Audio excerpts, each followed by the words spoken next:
All right, welcome back to another episode of Just Feel TV. I appreciate you guys popping in. We're deciding to switch up the content a little bit. I know this channel mostly has been about automotive and things like that, like working in a car and different events I've been to. But I'm also wanting to get into a little bit more media coverage and share my thoughts and opinions about things that grab my attention. So today we're talking about the i9 CPUs.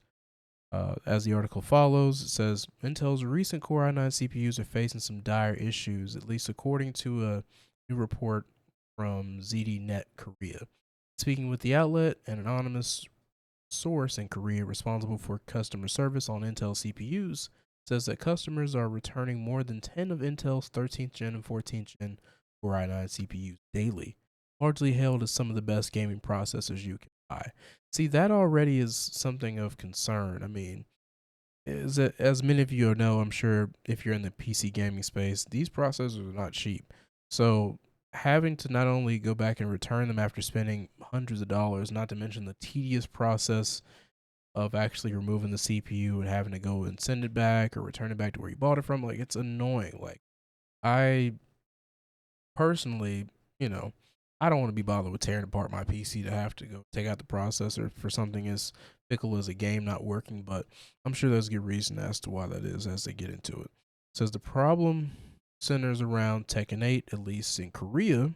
According to the report, gamers using a CPU like Core i9 13900K or the Core i9 14900K will face an error message saying not enough video memory when launching the game, forcing it to close. This is even when the PC has plenty of video memory to run the game.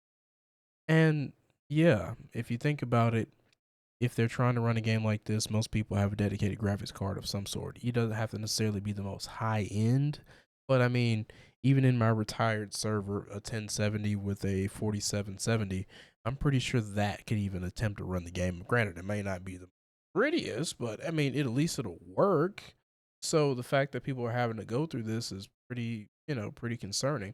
And honestly, it has to be pretty consistent an issue to the fact that people are feeling the need to actually return the product. In fact, the article goes on to say is that in February, hardware editor WCCF Tech Hassan, which I don't want to butcher his last name, he reported constant game crashes with the Core i9 13900K and the RTX 4090.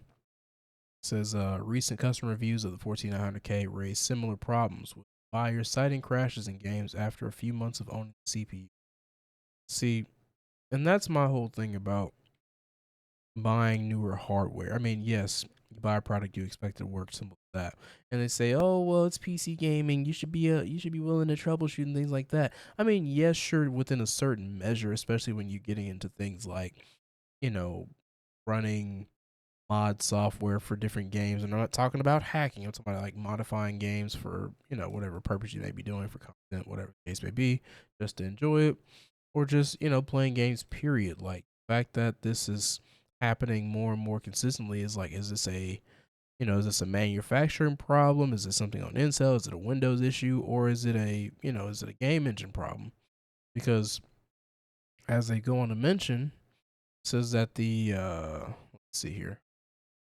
The problems seem to focus on the Unreal Engine games with reports of issues, Hogwarts Legacy, Liza P, the Castillo Project, to name a few. And in most cases, the game will report an error that it's out of video memory before crashing.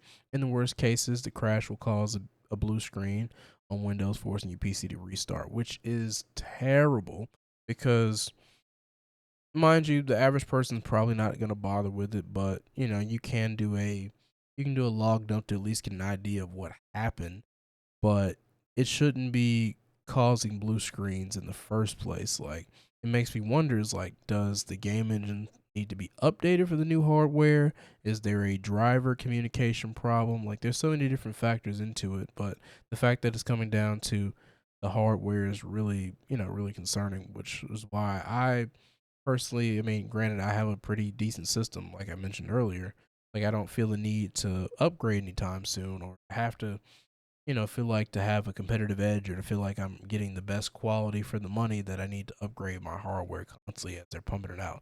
Which I mean, sure, if you got a 10-year-old PC and you feel like you're ready for that next build or or maybe it's even your first time building a PC, build to what you can afford, but the constant year over year or every 2 year feeling like, oh, I gotta get this new hardware to run this game, like it's not necessary. And I think a lot of people have gotten privy to that, but I feel like in the media space, it's still a constant push for the latest.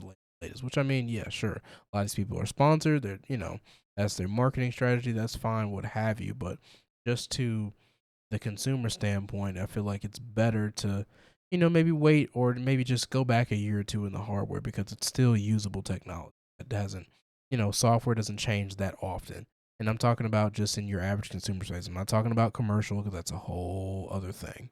But, the fact that this is happening for as much as we spend on these things, this shouldn't be occurring at all. And I'm saying not saying that, oh, it's got to be perfect, but the fact that there should be an out of box experience level that you would expect with spending more of a premium on technology. And in fact, the gentleman mentions that, going as far as to undervolt the PC, like I shouldn't have to do that. I mean, yeah, some people do it for overclocking purposes or just thermal efficiency, or excuse me. Well, yes, thermal efficiency as well as electrical efficiency, especially in places where you have, more of a metered electricity source, which for those people, I feel for them deeply.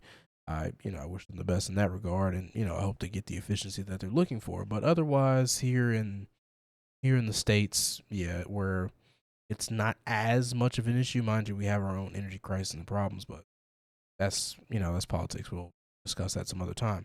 But point being, I hope they get this solved sooner than later. It doesn't really sound like they have a solid grasp as to what's causing the issue or, a resolution for getting it done anytime soon. I hope if anything that they are willing to do RMA exchanges on the hardware if it comes down to being that.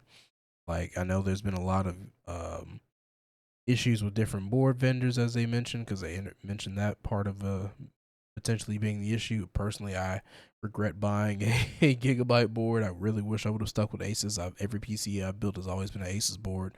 They've been consistent. I mean, yeah, they do some shady things as all mega corporations do, but as far as the product in my own personal experience, I've had no issues. But this gigabyte, I really wanted to like it. I gave it a fair chance. I was like, oh, let me try something different. And yeah, their UI is terrible. Driver support is terrible. And I just wish I would have stuck to what I've always. But point being, you know, just due diligence is key when it comes to making these types of investments, especially not only for an economical standpoint because people are struggling these days, but also just the fact that these types of issues can plague the industry.